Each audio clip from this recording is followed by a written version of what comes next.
Hello guys, कैसे हो आप सब। आप सभी का स्वागत है आपके अपने चैनल ब्राइट स्टडी में। मैं आपका तहे दिल से स्वागत करती हूँ।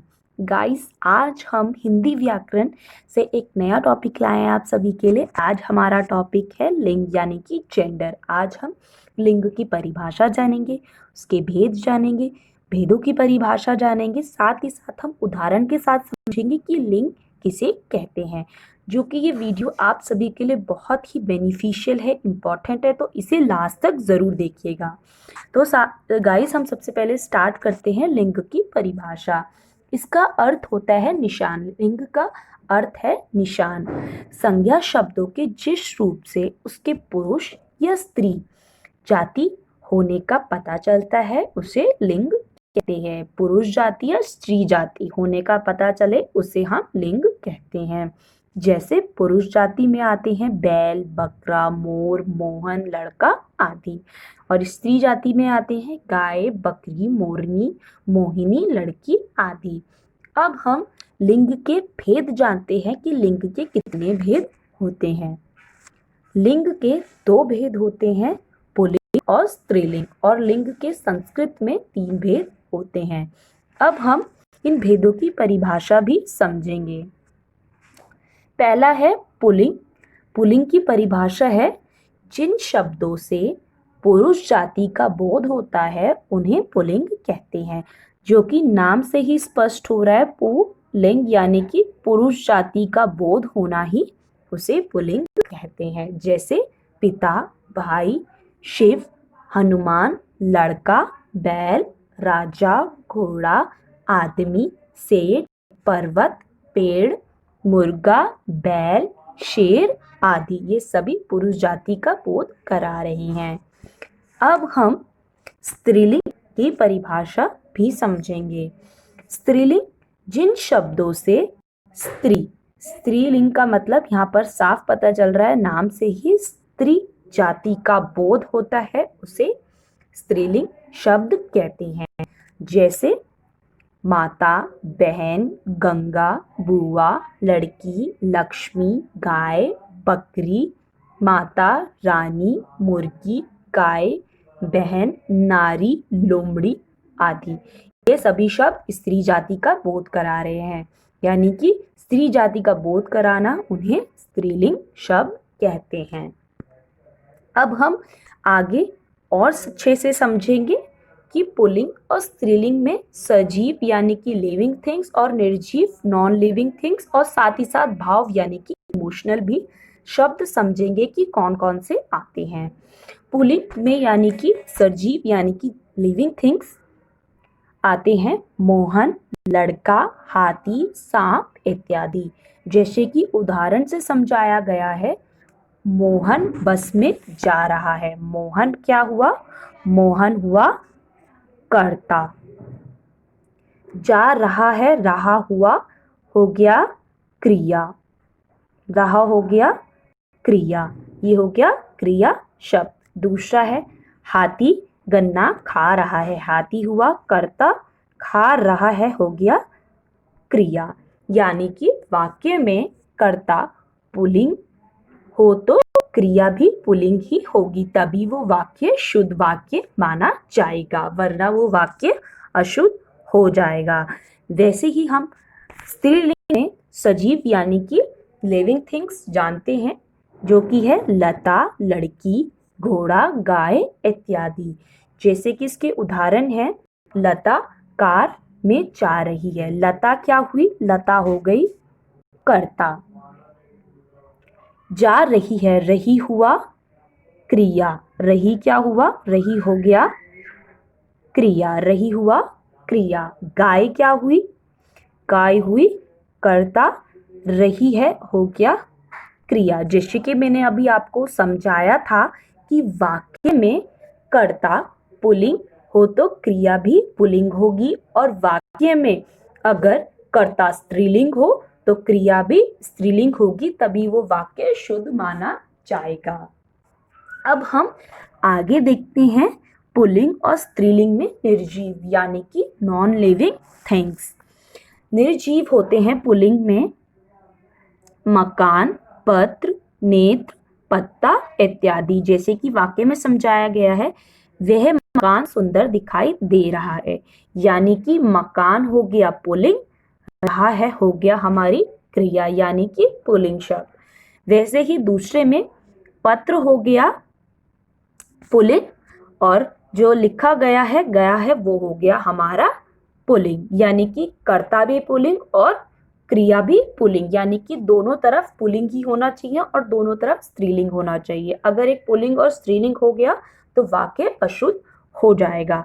अगर इसमें वह मकान सुंदर दिखाई दे रही है तो ये वाक्य कुछ अधूरा हो गया यानी कि अशुद्ध हो गया। अगर वह मकान सुंदर दिखाई दे रहा है तो ये वाक्य शुद्ध है। जैसे कि राहुल खा रही है, राहुल तो है कर्ता, राहुल करता है पर वो है पुल्लिंग ना कि वो स्त्रीलिंग है, तो उसका जो क्रिया है वो भी पुल्लिंग की जगह स्त्रीलिंग की जगह पुल्लिंग ही होगी। यानी कि राहुल खा रहा है तो राहुल हुआ कर्ता जो कि पुल्लिंग है और खा रहा है ना कि रही है, रही है हो गया क्रिया, लेकिन वो हो गया स्त्रीलिंग। अब हम निर्जीव में स्त्रीलिंग देखते हैं।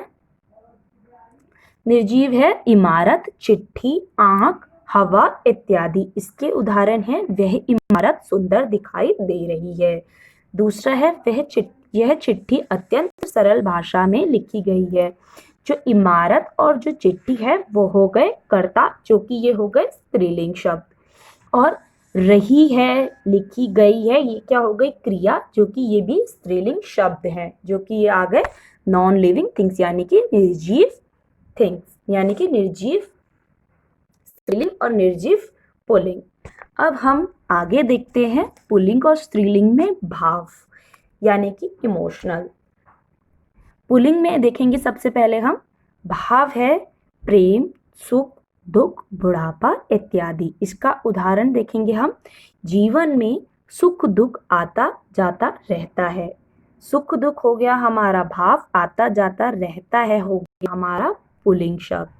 वैसे ही स्त्रीलिंग में देखेंगे हम, भाव है ईमानदारी, सजावट, सच्चाई इत्यादि, यानी कि शादी में हुई सजावट सुंदर थी, सजावट हो गई स्त्रीलिंग, हुई थी, ये सब क्या हो गए हमारे स्त्रीलिंग। यानी कि जब वाक्य में कर्ता स्त्रीलिंग है तो क्रिया भी स्त्रीलिंग होगी, और वाक्य में पुल्लिंग है तो क्रिया भी पुल्लिंग होगी, तभी वो वाक्य जो है वो शुद्ध होगा, नहीं तो वो वाक्य अशुद्ध होगा।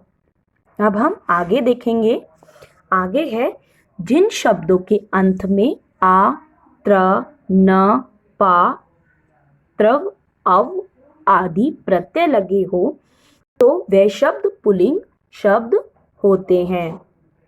गाइस, अगर आप सबको मेरी वीडियो अच्छी लग रही है, पसंद आ रही है, तो इसे लाइक शेयर सब्सक्राइब करना ना भूलें। उसे लाइक शेयर सब्सक्राइब ज़रूर करें, और साथ ही साथ अगर आपका कोई क्वेरी है, कुछ पूछना चाहते हैं, कुछ आपको डाउट है, तो वो अपने कमेंट्स के द्वारा मुझसे पूछ सकते हैं।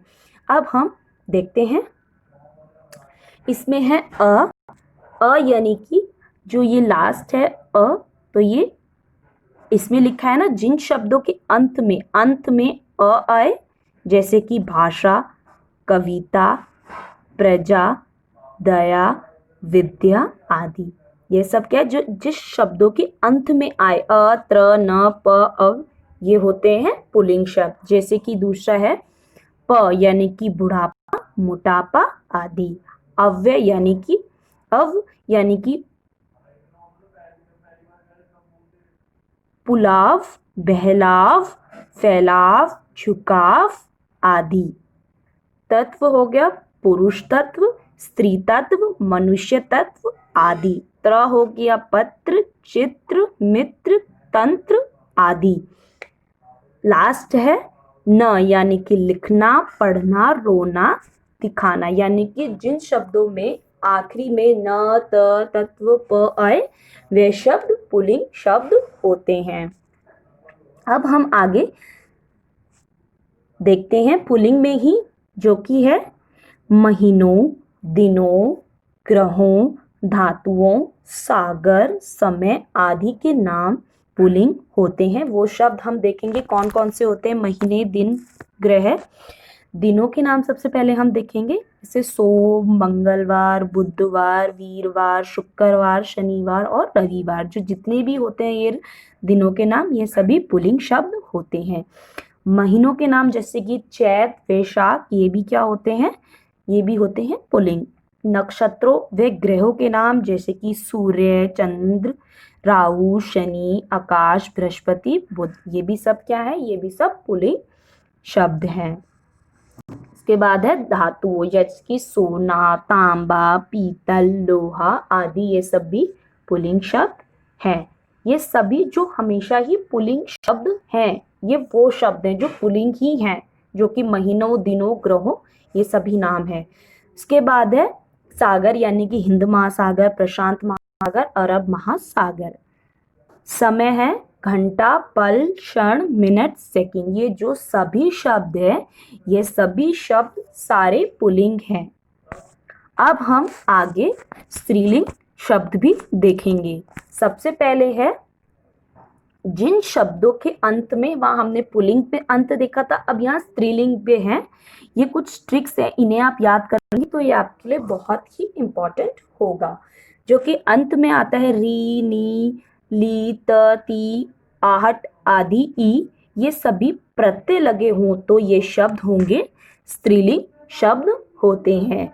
जैसे कि पहला है ती, यानी कि रीति, शक्ति, जाति आदि, यानी इन सभी में लास्ट में ये लगा हुआ है।